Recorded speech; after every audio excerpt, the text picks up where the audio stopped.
Abusia me chamo me gidi yese obi a ho eye ene ba bia me gina ye ne me gina so ame enkramum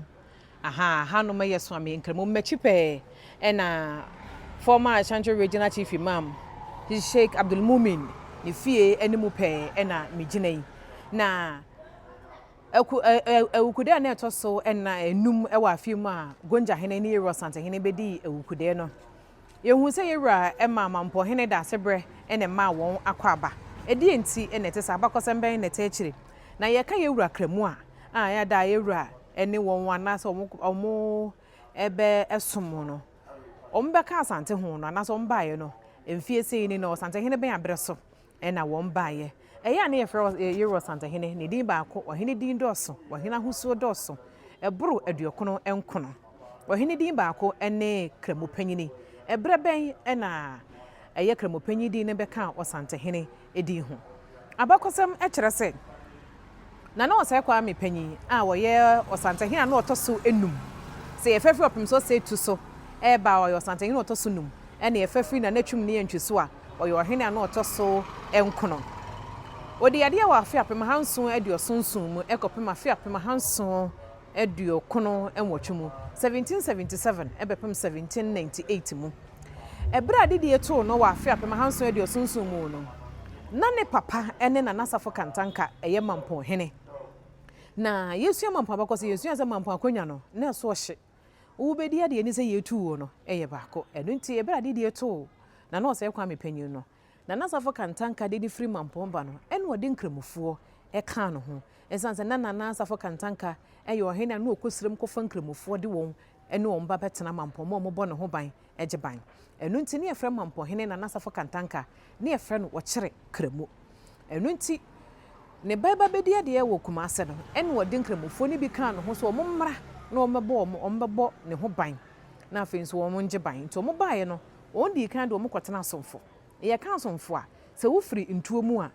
eye police barracks sante hene sa de omkotena eye serebo sachi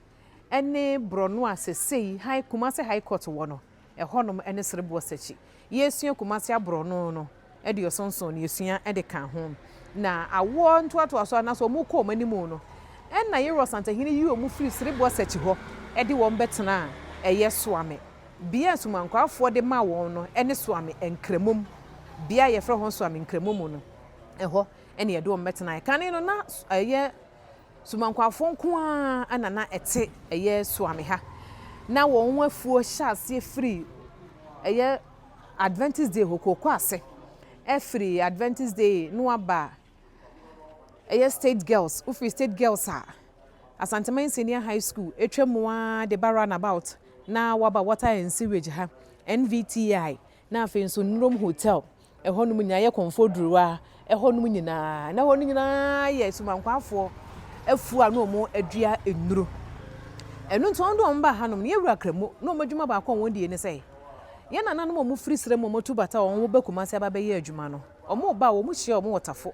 no omo no omo adi amane omo bu so omo nantese na sei adwuma enti no won ba na yewura Kramo adi omo anim ede won aba eye entete ye kan tete a bia sese ya Asante Senior High School wo no ne dua kese bi si ho omo ye kwan ya ena omo abudua no ede afiri honom na dan kuma bi wo ne nkyɛn honom ene ntete na asu a eda so amran about no so na ye asu pinchemu enu nti honom asu pinchemu ho ena na sumankwafo no aye asintete ena won waye ma ne mema adwa aye omode koko boto ede age ho nti ena nanom ba no mo baabi adware na o mama munsu adware ma o maduane adi emema no so no mayi wonti emma no so no mabo wonti nti ena nanom akuafo na won pa akuafo no won aye adwuma no na won abandete ha aba befa ye nananom siremfo num bi na afenso so no mo no ma ye nhyehye na omo no ma kwakwaye won afu esanse na onwudi wofa ase ade ne ntini wofa bebra ye na afu edu so bedi so mfaso no na wofa ase afa kwami so kunu wofa afiri ho na wofa ajapade no ne momo no so omo ne nananom siremfo no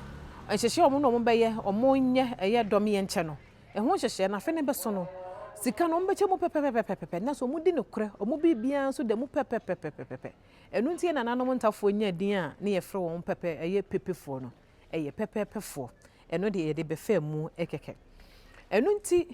Free 1777 mu na yewura Kramo eba ya omo wo sumankwa afie mu a wo masoma aba bepem ne na ebra Otumfou sei Kwame panyini ekra kwa ye wa afia pema hanson aduokon wotwe mu no 1798 mu no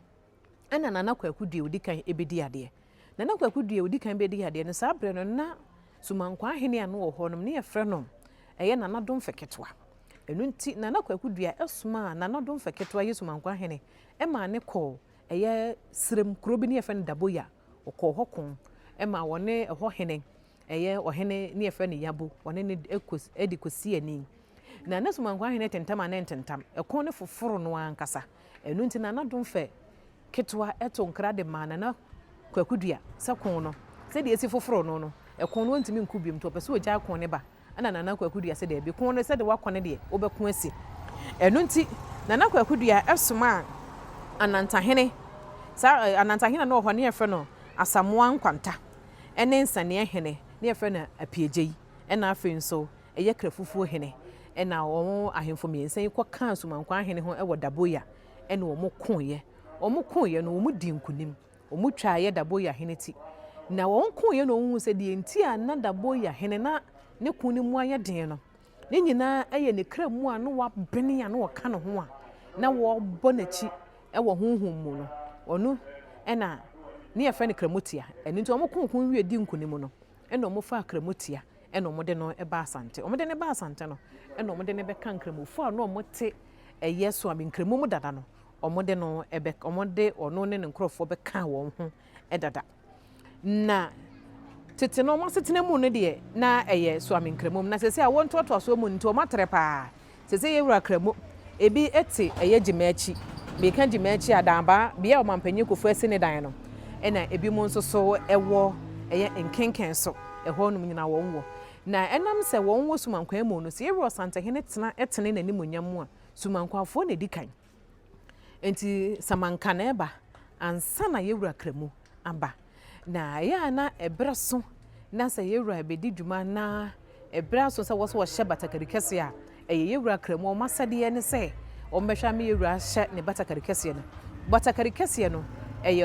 obiri konfo nsa no adwuma obiri konfo na nwene batakari kese no ede ema na